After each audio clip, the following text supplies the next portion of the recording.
ওম কৃষ্ণায় বাসুদেবায় গোবিন্দায় নমো নমঃ। ভগবদ্গীতা বিষাদ যোগ।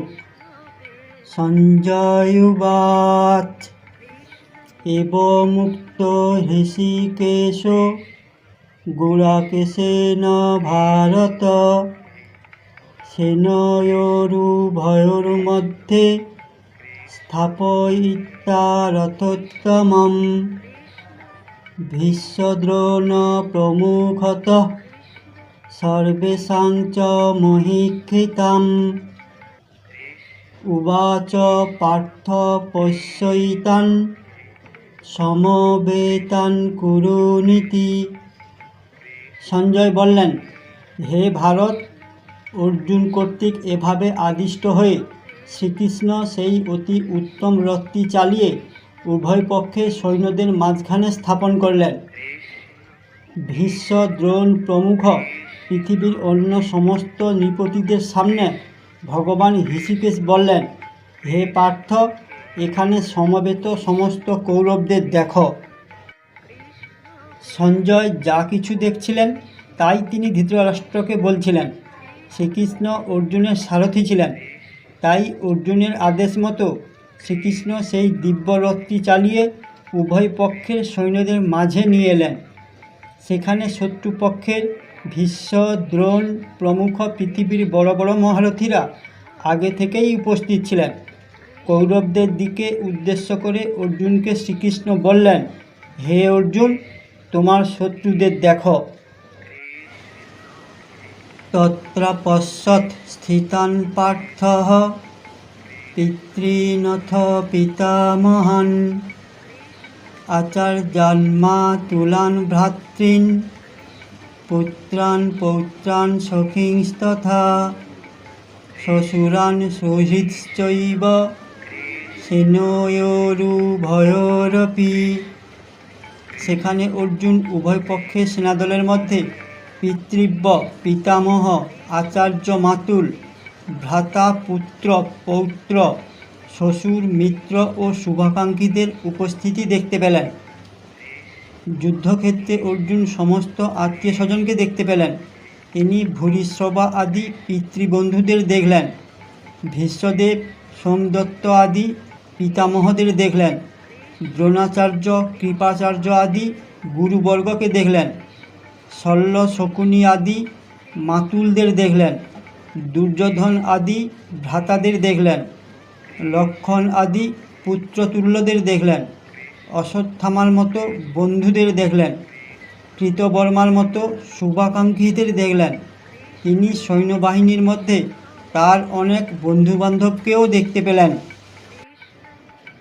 তান সমীক্ষ স কৌন্তেয়ঃ সর্বান বন্ধূনবস্থিতান কৃপয়া পরয়াবিষ্ট বিষীদন্নিদমব্রবীৎ। যখন কুন্তিপুত্র অর্জুন সর্বস্তরের বন্ধু ও আত্মীয় স্বজনদের দেখলেন, তখন তিনি অত্যন্ত করুণার্দ্র ও বিষণ্ণভাবে বললেন। অর্জুন নিজের আত্মীয়দের সাথে তার বন্ধুবান্ধবদেরও দেখলেন। বিচার করছেন, ছোট থেকে ধৃতরাষ্ট্রপুত্র ও পাণ্ডুপুত্র একসাথে বড় হয়েছে। সব আত্মীয় বন্ধু তো দুজনেরই, দুই পক্ষের সবাই তো নিজেদেরই মানুষজন, কিন্তু এখন সবাই দুই পক্ষে ভাগ হয়ে গেছে। এক পক্ষ শত্রু আর এক পক্ষ মিত্র। সবাই অর্জুনের শত্রু ছিল না, তাই লড়াইও ছিল না, কিন্তু এখন তারা শত্রু, তাদের সাথে যুদ্ধ করতেও হবে। তাই অর্জুন কৃষ্ণকে করুণার্দ্র ও বিষাদগ্রস্তভাবে আগে বললেন। অর্জুন উবাচ দৃষ্টিমং স্বজনং কৃষ্ণ যুযুৎসুং সমুপস্থিতম ছিদন্তি মম গাত্রাণি মুখং চ পরিশুষ্যতি। অর্জুন বললেন, হে প্রিয়বর কৃষ্ণ, আমার সমস্ত বন্ধুবান্ধব ও আত্মীয় স্বজনদের এমনভাবে যুদ্ধাভিলাষী হয়ে আমার সামনে অবস্থান করতে দেখে আমার সমস্ত অঙ্গ প্রত্যঙ্গ অবশ হয়ে যাচ্ছে এবং মুখ শুষ্ক হয়ে উঠেছে। যুদ্ধ করতে নিজের আপনজন অর্জুনের সামনে দাঁড়িয়েছিল। তার আত্মীয় পরিজন বন্ধুবান্ধবদের দেখে করুণা হচ্ছিল আসন্ন যুদ্ধে তাদের মৃত্যুর কথা ভেবে। অর্জুন যখন সেই কথা ভাবছিলেন তখন তার শরীর কাঁপছিল, মুখ শুষ্ক হয়ে গিয়েছিল। আসলে অর্জুন তাদের যুদ্ধের মানসিকতা দেখে আশ্চর্য হয়েছিল। বন্ধুরা, কখনো কখনো আমাদের সাথেও এমন ঘটনা ঘটে যেটা দেখে আমরাও অবাক হয়ে যাই। বেপথুশ্চ শরীরে মে রোমহর্ষশ্চ জায়তে গাণ্ডীবং সংস্রতে হস্তাৎ ত্বকচৈব পরিদজ্যতে। আমার সর্বশরীর কম্পিত ও রোমাঞ্চিত হচ্ছে, আমার হাত থেকে গাণ্ডীব খসে পড়ছে এবং ত্বক জ্বলে যাচ্ছে। যুদ্ধের কথা বলা খুব সহজ, কিন্তু বাস্তবে যুদ্ধ করা কঠিন।